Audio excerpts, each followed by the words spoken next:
ایک کویشچن یہ کیا گیا تھا کہ اگر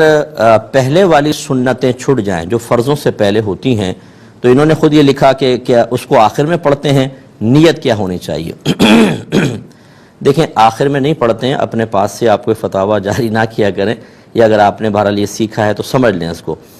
اب مثال کے طور پہ اس میں سب حکم تھوڑا تھوڑا مختلف ہوتا ہے۔ فجر کی پہلے کے 2 سنتیں نکل گئیں تو یہ تو بعد میں پڑھ ہی نہیں سکتے آپ، حتیٰ کہ سورج طلوع ہو جائے۔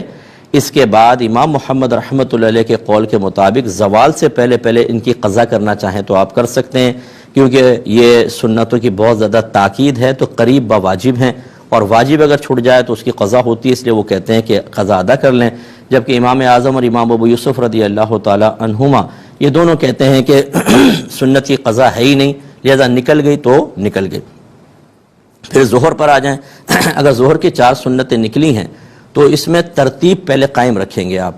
پہلے 4 فرض آپ نے پڑھ لیے، پھر 2 سنت جو اس کے بعد کی ہیں، پھر اس کے بعد یہ 4 سنت پڑھیں، اور سنت کی نیت سے ہی پڑھیں گے۔ اب اس میں اختلاف علماء کا، بعض کہتے ہیں اگر وہ اپنے مقام سے ہٹ گئے تو سنت نہیں رہی بلکہ نفل یا مستحب بن گئی، کیونکہ پہلے سنت تھا آپ نے بعد میں اس کو لے گئے تو نفل یا مستحب، بعض نے کہا ادا ہو جائے گی۔ تو بہرحال آپ لیکن ترتیب قائم رکھیے گا۔ عصر کی اگر 4 سنتیں نکل جائیں وہ نہیں پڑھ سکتے، کیونکہ نبی کریم صلی اللہ علیہ وسلم نے فرائض کی ادائیگی کے بعد، یعنی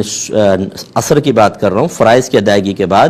پھر نوافل وغیرہ منع فرمائے تو اس میں پھر نفل نہیں پڑھتے۔ مغرب کے اندر پہلے ہوتی نہیں، عشاء کے پہلے کی 4 نکل گئیں تو وہ سنتیں غیر موقدہ ہیں، یہ اگر آپ بعد میں پڑھیں گے بھی تو نفل بن جائیں گی، چھوڑنا چاہیں تو چھوڑ دیں، اس میں کوئی گناہ نہیں، اور اگر پڑھنا چاہیں تو وہی ترتیب، پہلے 4 فرض پھر 2 سنت پھر یہ 4 سنت پڑھ لیجئے گا۔ اور اسی طرح اگر جمعے کی پہلے نکل گئی تو پہلے جمعے کی 4 سنت پھر 2 سنت پھر یہ پہلے والی 4 سنت